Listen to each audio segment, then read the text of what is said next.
brother maker. It's Chelsea Nielsen. This is my friend Tennille. I was in your class last semester. Okay, so we are going to start out this video by going over the 3 questions that Tennille has graciously prepared. So, what is your first question, Tennille? Chelsea, what is education like in your country of Kiribati? Yes, so I guess I should tell you my country first.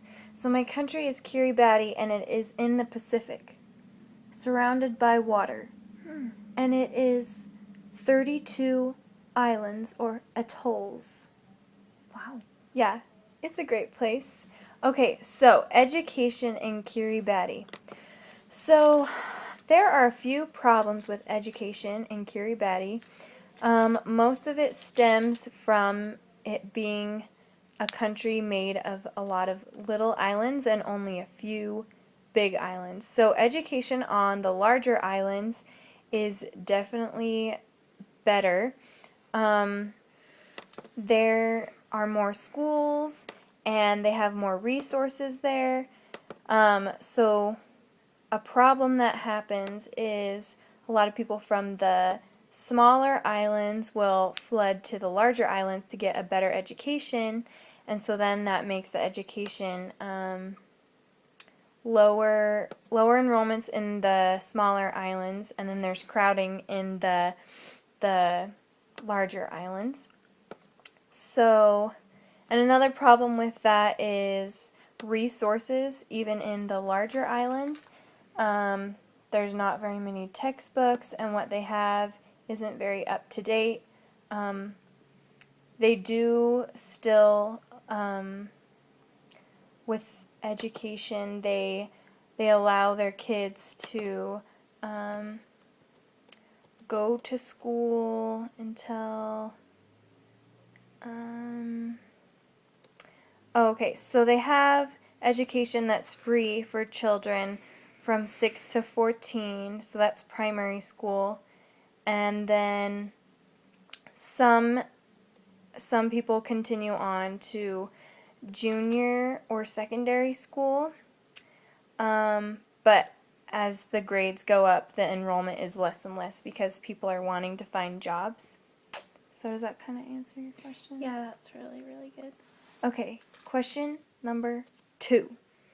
So I was wondering what healthcare is like in your country and how does this affect maternal health in infants? Okay, so a lot of these problems that this country has is because of where it's located and the islands and stuff like that. So with healthcare, it's kind of the same as education. So medical facilities, the good ones at least, are on the larger islands, and there's not very much going on for the people in the smaller islands. So it's hard for people to get to the larger islands, so they have a lot of more problems and death. One problem that I found in my research was that there is, so with people having a hard time getting to places of, like with better facilities, it takes a long time. So with maternal health, most women don't have access to like the normal things that are needed, like so like for childbirth, like they are in like remote places that don't have skilled people to help, and the places that they're giving birth aren't clean, and then they don't have like supplies to like help with that. With infants, that goes right along with it, because the mothers are not in facilities that are equipped to birth these children. There is, I wouldn't say a really high infant mortality rate, but for every 1,000 live births, 38 children die from that. and that has a lot to do with the ratio of hospital beds per people in Kiribati. So the statistic for that one is there's 1.8 beds per 1,000 people in Kiribati. So that's pretty, Low.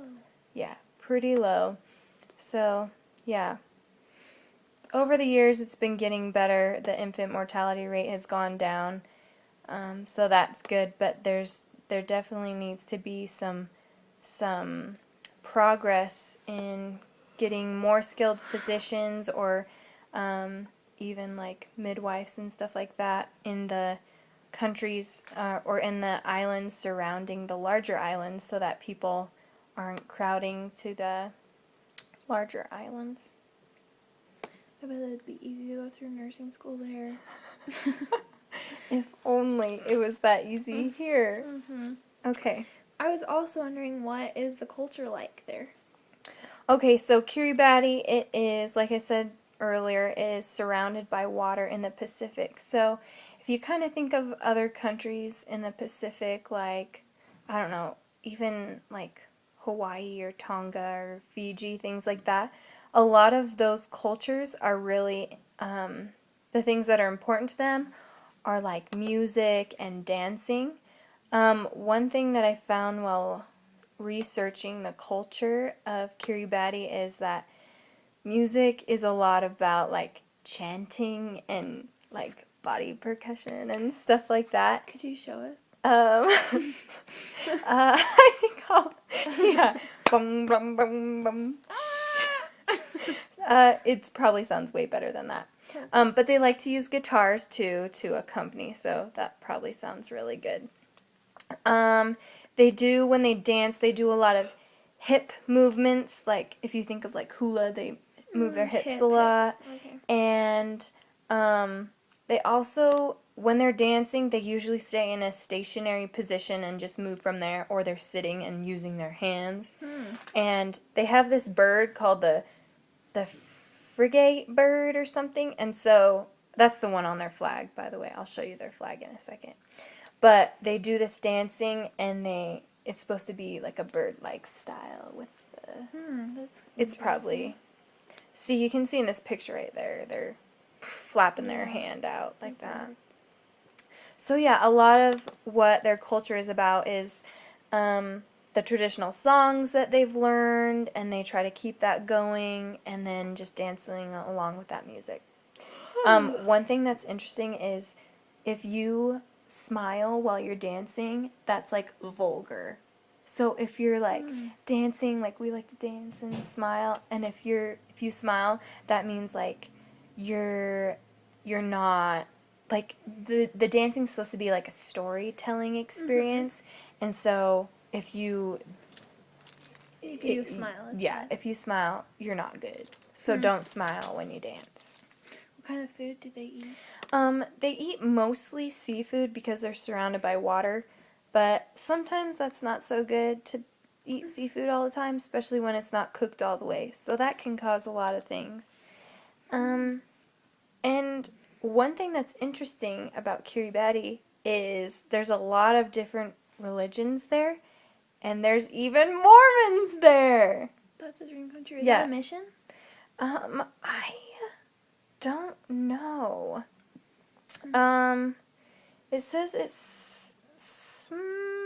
That's 15,000 members. It must be, right? Whoa, yeah, they must. Oh, that's a good statistic right there. Yeah, 4.7% is members. So they have to have, more than a branch. They have to have stakes. So that's cool. Oh, that's interesting.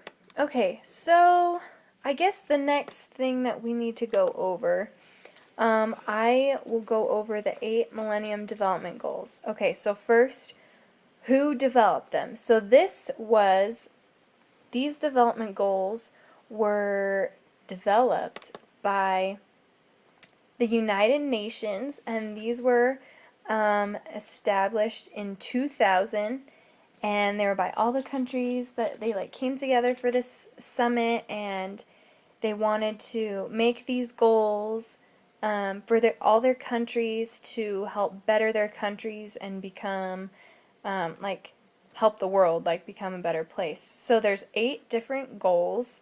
So I'll just tell you about each one and then how my country is doing in each one of those goals. So this is kind of point 2 and 3 that I need to tell you about. So the first goal is to eradicate extreme poverty and hunger. So that's kind of self-explanatory. We don't want to be poor and we don't want to be hungry. So in my country, let's see here.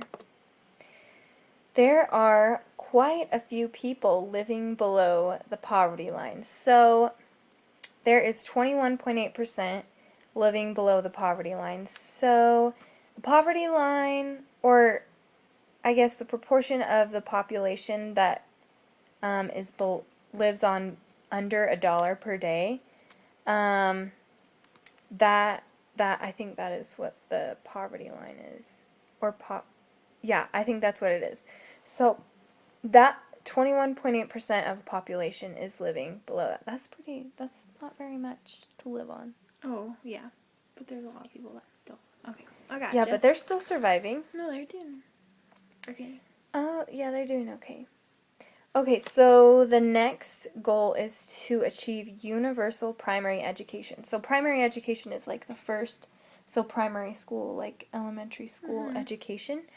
And in my country, because they like have the whole like education is free from like ages 6 to 14, so that like gets a lot of people There. to school.